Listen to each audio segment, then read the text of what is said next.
Hey everyone, and welcome to a guide for Kingdom 2 Crowns. This time we're looking at playing co-op, so let's get started. To get in an online co-op game, the host has to already be playing a campaign, pause the game, go to multiplayer and tick the box to allow online joining. You can then invite your co-op partner to the campaign. For local co-op, it depends on what platform you're playing on, but for consoles, it's generally as simple as having a second controller connected. The game will then bring up a prompt asking if you want to play co-op or continue playing solo. If you're having any issues, there's a link in the description with more information on how to set up a co-op game. You can currently only play co-op in the campaign, and not on any of the challenge islands. This is presumably because playing co-op makes the game easier, and so it removes some of the difficulty in getting gold crowns in those challenges. Now onto the gameplay. There's quite a few advantages to playing co-op that make the campaign easier.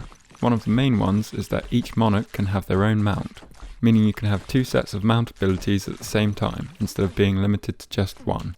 The first mount available to buy in the campaign is the Great Stag, which offers an extra source of income through its ability to tame deer, but it doesn't offer any defensive benefits.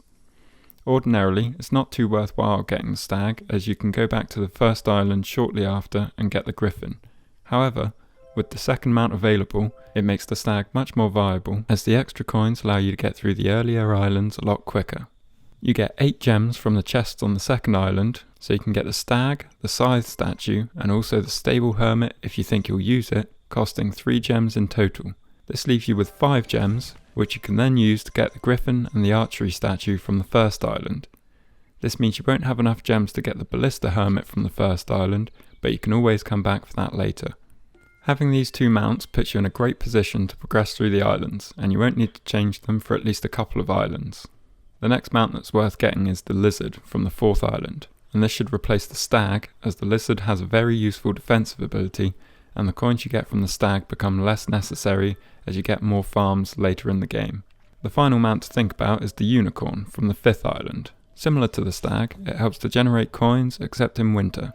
If you decided to get the Stable Hermit, then you can build a stable and have access to all 4 of these mounts at the same time for a lower cost.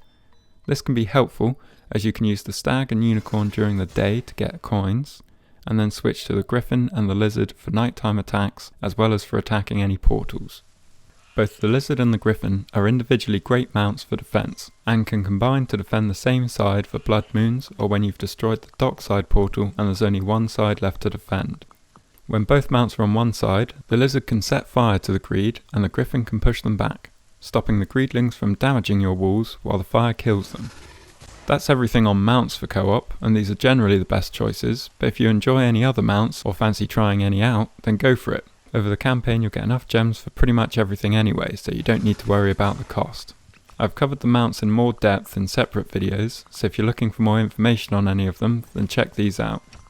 The other main benefit of playing co-op is that each one of you can watch and control one side of the kingdom, meaning less time needs to be spent travelling between sides, and both sides can be upgraded, expanded and defended more easily. A unique mechanic to co-op is that if one of you loses your crown to the Greed, you don't get reset. This only happens if both monarchs lose their crowns at the same time. This reduces the chances of getting reset from a crown stealer attack or from a wave breaking through one of your outer walls, as this usually only affects one monarch, so the other one can retreat to a safer place until the danger passes. When one monarch loses their crown, they can still move around the kingdom, collecting and dropping coins, but they're unable to spend them on anything. The other monarch can pay 8 coins to restore the lost crown, and then after that, everything returns to normal. This makes losing a crown just a minor inconvenience and is a lot kinder than being reset, which makes co-op a more forgiving experience if you're having any issues playing solo. It's also worth mentioning that any coins or gems dropped by one of the monarchs can be picked up by the other, making it easy to share resources. You can also share gems more safely by using the gem coffer on any island. Again, this is something I've covered in a separate video if you're interested. Other than that, you should just play the campaign as you usually would, and enjoy having an extra monarch to share your kingdom with. That's everything for this time. If you're looking for more tips or guides, then check out some of my other videos, but until then, thanks for watching, and I'll see you next time.